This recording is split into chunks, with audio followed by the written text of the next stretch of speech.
tranquila. ¿Sabes?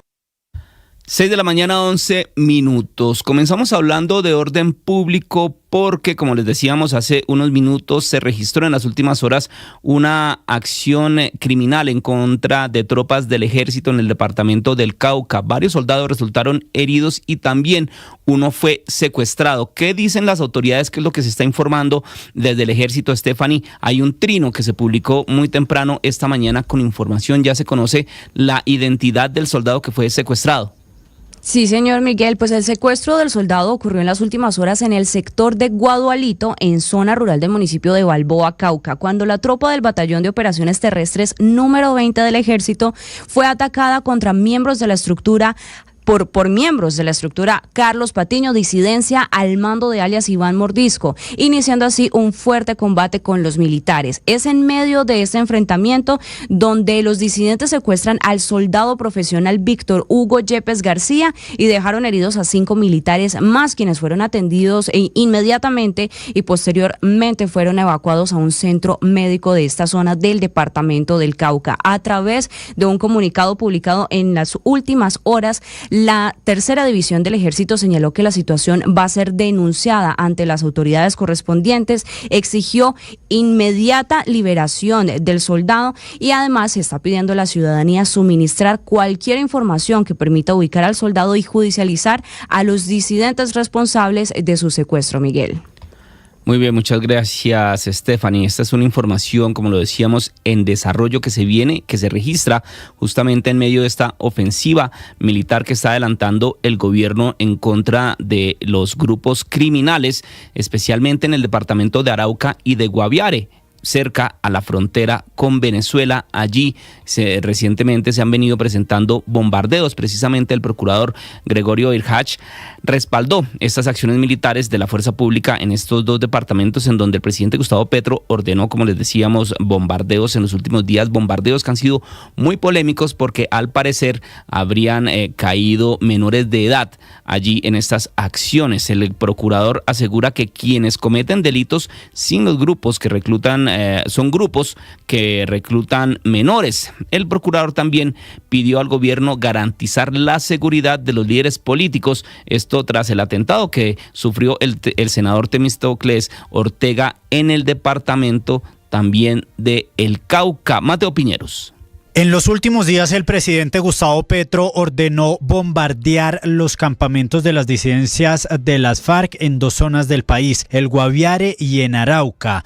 Esta situación ha generado una polémica y ha abierto un debate sobre la presencia de los menores de edad que están reclutados por los grupos armados y que podrían caer en estos bombardeos. Ha dicho el ministro de Defensa, Pedro Sánchez, que estas acciones militares se realizan bajo los protocolos del derecho internacional humanitario. El procurador Gregorio Irhach en las últimas horas se refirió al tema, asegurando que los que cometen el delito son los grupos armados y también le mostró su respaldo a la fuerza pública. Los bandidos son criminales y uno de los peores crímenes que cometen a diario es reclutar menores para ponerlos como escudo para que la fuerza pública no los persigan. Pues resulta que la doctrina internacional ya ha establecido que cuando se trata, previo el principio de prevención, que haya menores de edad que están alzados en armas, que son delincuentes, que son criminales y están del otro lado de la legitimidad, de la legalidad, es legítimo y es legal actuar contra esos grupos. El Hash, por otro lado, también se refirió al atentado contra el senador de Cambio Radical Temístocles Ortega, una acción que se registró en la madrugada de este viernes mientras Ortega viajaba desde Cali hacia Popayán. Lo que ha dicho el Hash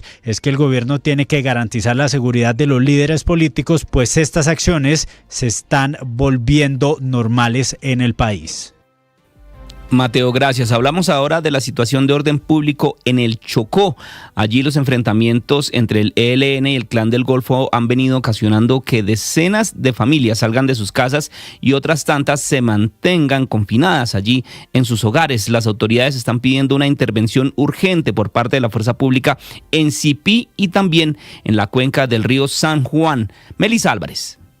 Miguel, así es, una nueva ola de violencia sacude al departamento del Chocó, en donde los enfrentamientos entre el ELN y el Clan del Golfo han provocado una grave crisis humanitaria, perjudicando a decenas de familias de las comunidades rurales de Buenas Brisas y también San Agustín en el municipio de Sipí. Según reportes entregados desde la zona, cientos de personas están atrapadas en sus viviendas a la espera de que los enfrentamientos cesen. Por esta preocupante situación, la gobernadora del Chocó, Nubia Carolina Córdoba, lideró un consejo de seguridad en el que se levantó la alerta humanitaria en las comunidades de la cuenca media del río San Juan. Además, la mandataria fue enfática en advertir sobre la posible presencia de artefactos explosivos que podrían poner en riesgo la vida de las personas. Ante los inminentes riesgos que podrían correr la población civil en Chocó, las autoridades y organizaciones sociales le han pedido al gobierno nacional que actúe de manera urgente. Miguel.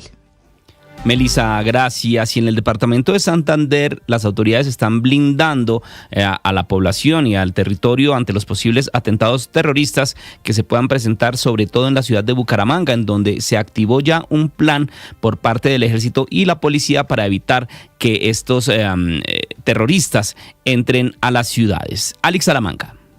Así es, Miguel. Las autoridades en Santander mantienen encendidas las alertas ante información de inteligencia que advierte sobre posibles atentados terroristas contra bases militares y otros puntos estratégicos.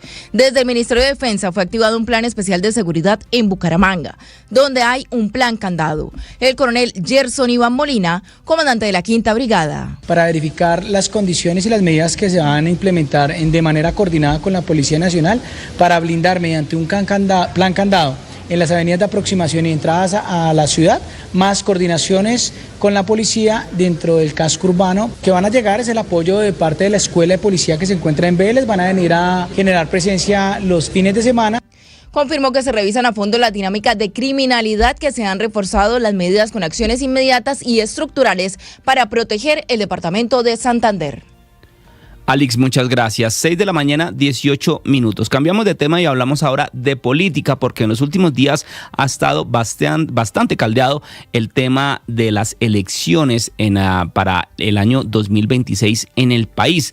El Centro Democrático cambió la fecha y el mecanismo para elegir su candidato, mientras que la coalición de exgobernadores de la Fuerza de las Regiones expulsó a uno de sus precandidatos. Además, Daniel Quintero finalmente no va a poder inscribirse como candidato por firmas, teniendo en cuenta que se inscribió a la consulta del 26 de octubre del Pacto Histórico y que después no participó. Mateo Piñeros. Pues empecemos hablando del Centro Democrático, que en las últimas horas decidió cambiar la metodología y la fecha para elegir a su candidato a la presidencia. Recordemos que en principio el candidato se iba a elegir el próximo 28 de noviembre por medio de una encuesta, pero hubo algunos precandidatos como Miguel Uribe Londoño que mostraron reparos a la empresa encuestadora.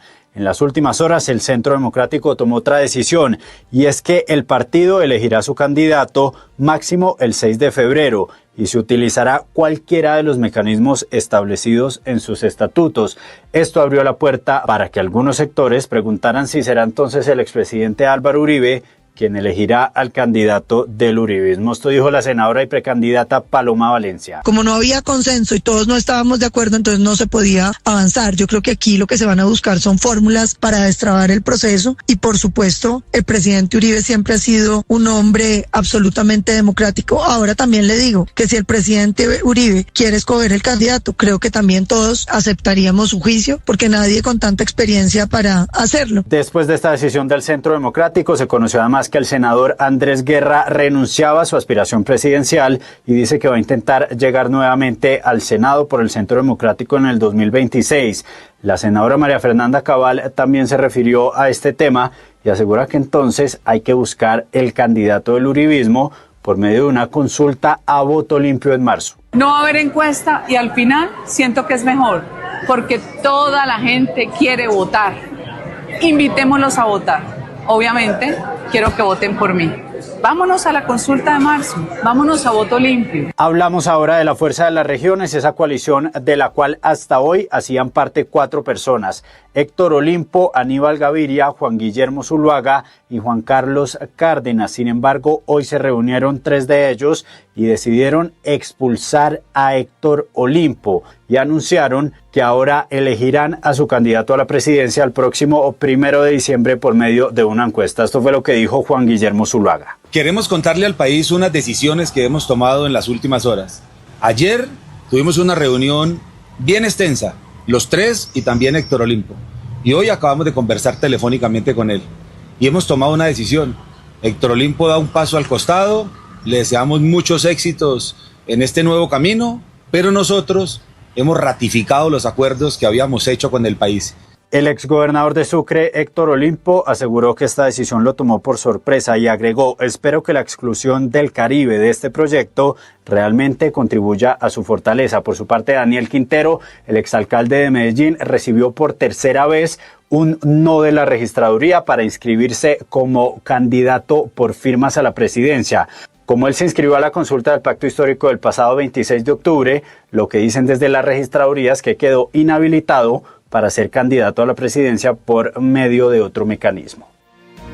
Muy bien, Mateo, muchas gracias. Hablamos ahora de economía a las 6 de la mañana, 22 minutos, porque en las últimas horas, ayer en horas de la noche, se conoció que el gobierno de los Estados Unidos iba a retirar o anunció que va a retirar los aranceles al café colombiano. Una noticia muy importante, pues porque vale recordar que el 40% de la producción de café del país ingresa allí al mercado estadounidense. Esto en medio de los anuncios de los aranceles con los que el presidente Donald Trump ha venido haciendo las relaciones internacionales de su país. Y además no fue solamente al café, también hay otros frutos y otros artículos a los que se les retira el arancel. Mateo, ¿qué fue lo que dijeron desde la Casa Blanca? Muy buenos días. ¿Y qué va a pasar? ¿Qué están diciendo qué están diciendo los cafeteros del país ante este anuncio del presidente Donald Trump? Pues Miguel, buenos días. Pues ante esto se pronunció el gerente general de la Federación Nacional de Cafeteros, Germán Alberto Baón, quien en su cuenta X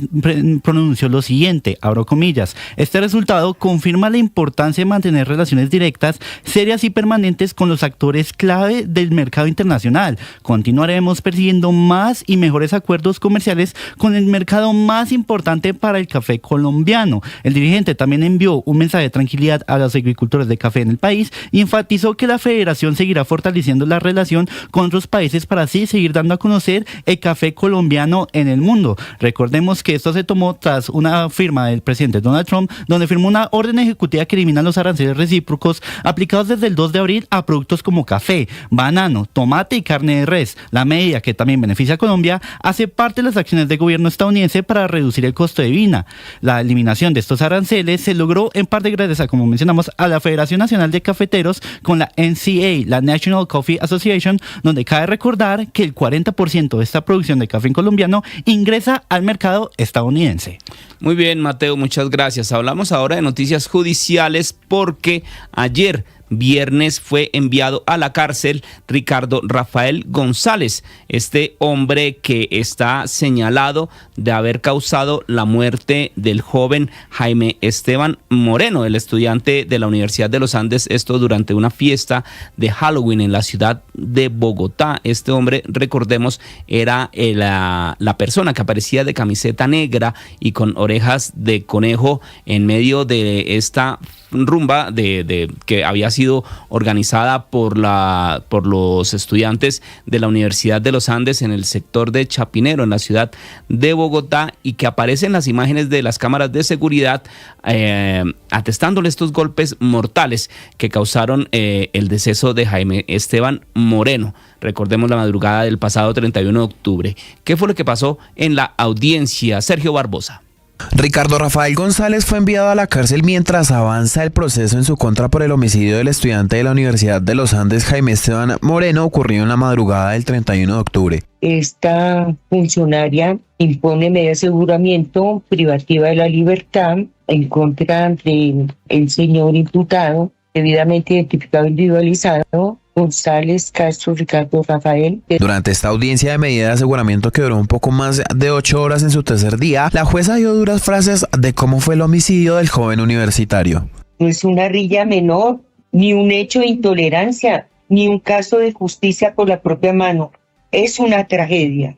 Lo que está documentado en la historia clínica, en los informes médicos legales, es una agresión letal desde el primer momento. Esta decisión se tomó luego de que la Fiscalía le pidiera a la juez imponer medida de aseguramiento en centro carcelario contra González al representar un peligro para la comunidad y existir el riesgo de que no comparezca al proceso si hubiera sido dejado en libertad. Queda pendiente entonces la fecha de la próxima audiencia en contra de Ricardo Rafael González, quien se entregó a las autoridades en la ciudad de Cartagena luego de 10 días de búsqueda y es señalado de participar en el homicidio de Jaime Esteban Moreno.